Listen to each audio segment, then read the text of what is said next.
ஸ்தோத்திரமான நம்ம யாரும் கண்களை மூடி இந்த காலை வேளையில் நம்ம கர்த்தரை நோக்கி பார்க்கலாம். துதிக்கிறோம் தகப்பனை, மகிமைப்படுத்துகிறோம் ராஜா. அப்போ அந்த கிரேஸ் டிவி கர்த்தாவே வாயிலாய் கர்த்தாவே உடைய வார்த்தையை இந்த நாளிலே நாங்கள் பகிர்ந்து கொள்ள கிருபைக்காய் நன்றி ஆண்டவரே. கேட்கிறவர்கள் ஆண்டவரே அதில் நாள் பயன்பெற கர்த்தர் கிருபை செய்யும்படியாக ஒப்புக் கொடுக்கிறோம். இயேசு கிறிஸ்துவின் இன்ப நாமத்தில் ஜெபம் கேளு நல்ல பிதாவே, ஆமேன். இந்த நாளிலும் கூட உங்கள் மத்தியில் ஒரு சின்ன ஒரு வேத வசனத்தை மையமாய் கொண்டு ஒரு சின்ன செய்தி உங்கள் மத்தியில் பகிர்ந்து கொள்ள கர்த்தர் கிருபை செய்வாராக. நான் தெரிந்து கொள்ளப்பட்ட வேத பாடம் நீதிமொழிகள் 22ஆம் அதிகாரம் அதில் 19ஆம் வசனத்தில் வேதம் இவ்வாறாக சொல்லுகிறது, உன் நம்பிக்கை கர்த்தர் மேல் இருக்க வேண்டும் என்ற ஒரு அடிப்படையில் நாம் வாசிப்போம். நீதிமொழிகள் 22ஆம் அதிகாரம் 19ஆம் வசனம், உன் நம்பிக்கை கர்த்தர் மேல் இருக்கும்படி இன்றைய தினம் அவைகளை உனக்கு தெரியப்படுத்துகிறேன். அல்லேலூயா. இந்த நாளிலும் கூட உங்களுடைய நம்பிக்கை கர்த்தர் மேல் இருக்கும்படி இந்த நாளிலே கர்த்தர் நமக்கு ஒரு நம்பிக்கையான ஒரு செய்தியை கொடுப்பார் என்று கர்த்தருக்குள் நான் விசுவாசிக்கிறேன்.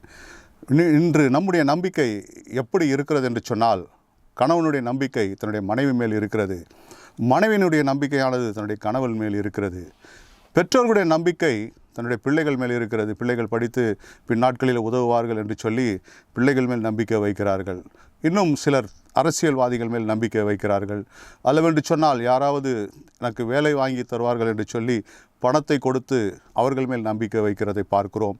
இன்னும் அநேகர் தன்னுடைய பணத்தை இரட்டிப்பாக்க நினைத்து சீட்டு கம்பெனிகளிலே பணத்தை போட்டு அந்த சீட்டு கம்பெனியில் தன் பணம் இரட்டிப்பாய் வரும் என்று சொல்லி அவர்கள் காத்திருக்கிறார்கள். ஆனால் இப்படிப்பட்ட நம்பிக்கையானது ஒரு நாள் நம்மை வெட்கத்திற்குள்ளாய் நடத்தும் என்பதில் எந்த விதமான சந்தேகமும் இல்லை. கணவன் மேல் வைக்கிற நம்பிக்கையானது அது பொய்த்து போகிறது. நிறைய கணவன்மார்கள் தன்னுடைய குடும்பத்தை சரிவர பார்க்காதபடி இன்றைக்கி நிறைய கணவன்மார்கள் வீணான செலவுகளை செய்து குடும்பத்திற்கு அவர் போதுமான வருமானத்தை கொடுக்காத முடியாதபடியான சூழ்நிலைகள் கணவன் மத்தியில் காணப்படுகிறது. மனைவிமார்களுடைய காரியங்களை பார்க்க வேண்டும் சொன்னால் இந்த நாட்களில் பொல்லாத உலகத்தில் வாழ்ந்து கொண்டு இருக்கிற நம்முடைய வாழ்க்கையில் கூட பேப்பரை எடுத்து பார்ப்போம் என்று சொன்னால் மனைவியினுடைய சில துரோக காரியங்களை நாம் வாசிக்க முடியும். பிள்ளைகள் தன்னை காப்பாற்றுவார்கள் என்று சொல்லி நம்பிக்கையோடு வாழ்ந்திருந்தாலும் பிள்ளைகள் அதை சரிவர உணர்ந்து கொள்ளாதபடி பிள்ளைகள் அதை காலம் போன போக்கில் அதை விட்டு விடுகிற காரியத்தை கூட பார்க்குறோம். அரசியல்வாதிகள் கிட்ட பணத்தை கொடுத்து ஏமாந்த ஆட்களை பார்த்துருக்கிறோம். சீட்டு கம்பெனியில் பணத்தை போட்டு ஏமாந்து போன ஆட்களை கூட நாம் பார்த்துருக்கிறோம். இப்படிப்பட்ட மனிதர்கள் மேலே அல்லவென்று சொன்னால் மற்ற பொருட்கள் மேலே வைக்கிற நம்பிக்கையானது ஒரு நாள் நம்மை வெட்கத்திற்குள் நடத்தும் என்பது எந்த விதமான சந்தேகமும் இல்லை. ஆனால் உங்களையும் என்னையும் வெட்கத்திற்குள் நடத்தாத ஒரு இடம் இருக்கிறது, அது தேவனுடைய சமூகம் மாத்திரமே. வேதம் சொல்கிறது, அவர்கள் அவரை நோக்கி பார்த்து பிரகாசம் அடைந்தார்கள், அவர்கள் முகங்கள் வெட்கப்பட்டு போவதில்லை என்று சொல்லி வேதம் சொல்கிறது. ஹல்லேலூயா. இந்த நாளிலும் கூட அப்படிப்பட்ட ஒரு நம்பிக்கையை கொடுக்கும்படியாய் கர்த்தர் நமக்கு சில காரியங்களை ஆலோசனையாய் தருவார் என்று சொல்லி நான் கர்த்தருக்குள் விசுவாசிக்கிறேன். வேதத்தில் ஆதியாகமம் முதல் வெளிப்படுத்தின விசேஷம் வரையில் அநேக பரிசுத்தவான்களை நாம் பார்க்க முடியும். அதில் ஆண்டவர் மேல் நம்பிக்கை வைத்த ஒரு முக்கியமான ஒரு பரிசுத்தவானை உங்கள் மத்தியில் நான் காண்பித்து கொடுக்க வாஞ்சிக்கின்றேன். அது யார் என்று சொன்னால் பரிசுத்தவானாகிய யோபுவை குறித்து உங்கள் மத்தியிலே நான் பேச வாஞ்சிக்கிறேன். அநேக பரிசுத்தவான்களை நாம் பார்த்தாலும் இந்த யோபுவை குறித்து மையமாய் பேசுவதற்கு அது நான் தெரிந்து கொண்ட வார்த்தை வசனம் என்னவென்று சொன்னால் அது பாதித்த வசனம் என்ற யோபு 13ஆம் அதிகாரம் 15ஆம் வசனத்தில் சொல்கிறது. யோபு சொல்கிறார், அவர் என்னை கொன்று போட்டாலும் அவர் மேல் நான் நம்பிக்கையாக இருப்பேன். அல்லேலூயா. இந்த நாளிலும் கூட இப்படிப்பட்ட ஒரு வார்த்தையை நாம் சொல்வோமா என்றால், யோபு வாழ்ந்த காலகட்டத்தில், யோபு இருந்த சூழ்நிலைகள் மத்தியில், யோபு இருந்த பாடுகளின் மத்தியில் அவர் சொன்ன வார்த்தையானது, அவர் என்னை கொன்று போட்டாலும் அவர் மேல் நம்பிக்கையாக இருப்பேன் என்று சொல்லி யோபு தன்னுடைய நம்பிக்கையை வெளிப்படுத்துகிறார். ஏன்னா நம்முடைய வாழ்க்கையை நாம் சற்று சீர்தூக்கி பார்த்து ஆராய்ந்து பார்ப்போம் என்று சொன்னால், நம்முடைய சில பொருளாதார இழப்புகளோ சில காரியங்கள் நமக்கு மாறுதலாய் வரும்பொழுது நாம் சில வேளைகளில் ஆண்டவரை முறுமுறுத்து விடுகிறோம்.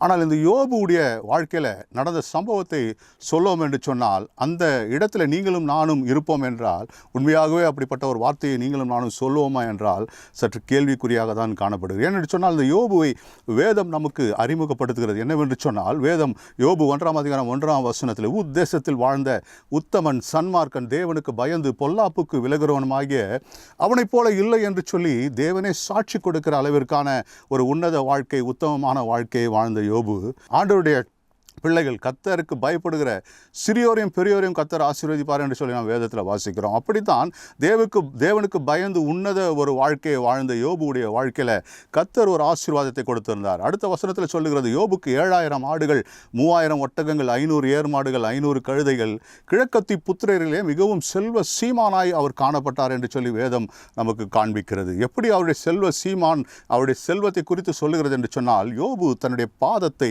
நெய்யினால் கழுவுற அளவிற்கான ஒரு ஆசீர்வாதம் நிறைந்த ஒரு வாழ்க்கையை வாழ்ந்து கொண்டிருந்தார்.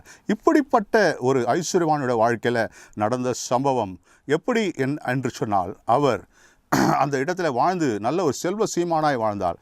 சத்ருவானவன் ஆண்டவருடைய சமூகத்தில் போய் நிற்கும்போது ஆண்டவர் சாத்தானை பார்த்து சொல்லுகிறார், என் தாசனாகிய யோபின் மேல் கவனம் வைத்தாயோ, உத்தமனும் சன்மார்க்கனும் தேவனுக்கு பயந்து பொல்லாப்புக்கு விலகுறனுமாய் அவனைப் போல ஒருவனும் இல்லை என்று சொல்லி சாத்தானிடத்தில் சாட்சி கொடுக்கிற அளவிற்கான ஒரு உன்னத வாழ்க்கையை யோபு வாழ்ந்தான். அல்லேலூயா. இன்றைக்கு நம்முடைய வாழ்க்கை சாத்தானிடத்தில் ஆண்டவர் சாட்சி கொடுக்கிற அளவுக்கு இருக்கிறதா என்றால் நம்ம அதை சற்று சீர்தூக்கித்தான் பார்க்க வேண்டும்.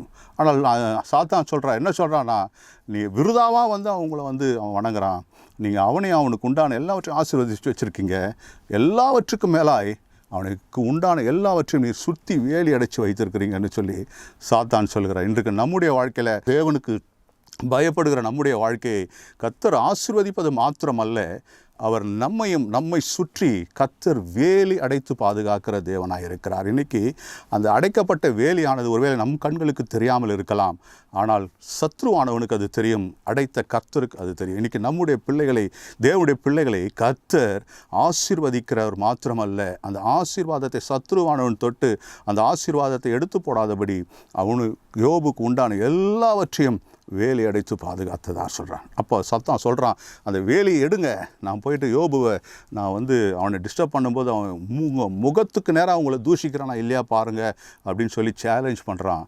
ஆண்டவர் சொல்கிறார், நீ போ, அவன் உயிரை மட்டும் எடுக்காத அப்படின்னு சொல்லி அவனுக்கு அந்த பர்மிஷன் கொடுக்குறார். இன்றைக்கி நம்முடைய வாழ்க்கையில் இப்படிப்பட்ட ஒரு காரியத்தை ஆண்டவர் அனுமதிப்பார் என்றால் அது கேள்விக்குரியதான். ஏன்னா ஒரு சின்ன தலைவலியோ அல்லவென்று சொன்னால் ஒரு பாதிப்போ ஒரு பொருளாதார இழப்போ வந்தால் நம்ம என்ன பண்ணிடுறோன்னா முறுமுறுத்துடுறோம். ஆனால் இந்த யோபு என்ன பண்ணுறான்னு சொன்னால், தன்னுடைய ஆஸ்தி சொத்து எல்லாவற்றையும் இழந்து எல்லாவற்றையும் விலகி போனது. ஆனால் யோபு சொல்கிறார், என் தாயின் வயிற்றிலிருந்து நிர்வாணியாய் வந்தேன், கர்த்தர் கொடுத்தார், கர்த்தர் எடுத்தார், கர்த்தருடைய நாமத்துக்கு ஸ்தோத்திரம் என்று சொல்லி கர்த்தரை முறுமுறுக்காதபடி கர்த்தர் மேல் நம்பிக்கை வைத்த ஒரு வாழ்க்கையை பார்க்கிறோம்.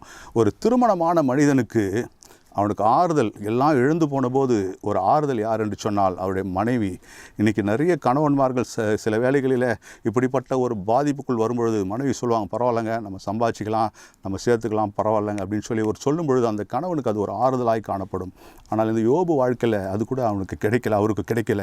அவங்க மனைவி சொல்கிறாங்க, இன்னும் உத்தமத்தில் உறுதியாக இருக்கிறீரோ, நீ தேவனை தூஷித்து ஜீவனை விடுன்னு சொன்னபோது அவர் சொல்கிறாரு, தேவனிடத்திலிருந்து நன்மையை பெற்ற நான் தீமையை பெறவானா, கர்த்தர் கொடுத்தார், கர்த்தர் எடுத்தார், கர்த்தருக்கு ஸ்தோத்திரம். பைத்தியக்காரி மாதிரி நீ பேசுகிற, அவர் என்னை கொன்று போட்டாலும் அவர் மேல் நம்பிக்கையாக இருப்பேன் என்று சொல்லி யோபு தன்னுடைய நம்பிக்கையை வெளிப்படுத்துகிறார். இன்று நம்முடைய வாழ்க்கையில் கூட என்ன இழப்புகள் வந்தாலும், பாடுகள் வந்தாலும், போராட்டங்கள் வந்தாலும், நிந்தைகள் வந்தாலும், அவச்சொற்கள் நம் வாழ்க்கையில் கடந்து வந்தாலும் நாம் கர்த்தர் மேல் வைத்திருக்கிற நம்பிக்கையை நாம் உறுதியாய் காத்து கொள்ள வேண்டும்.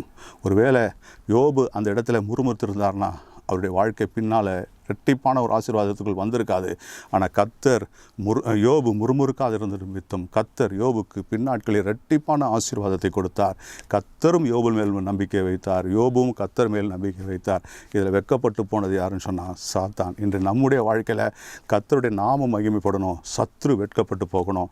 நம்முடைய முழு நம்பிக்கை நம்முடைய வாழ்க்கையில் காணப்படுகிற எல்லா காரியங்களும் கர்த்தரை சார்ந்தே இருக்கும் என்று சொன்னால் கர்த்தர் நம் வாழ்க்கையை செழிப்புள்ளதாய் மாற்றுவார் என்பதை இதன் மூலம் கர்த்தர் நமக்கு வெளிப்படுத்துவாராக. கர்த்தர் தாமே இந்த வசனத்தை ஆசீர்வதிப்பாராக.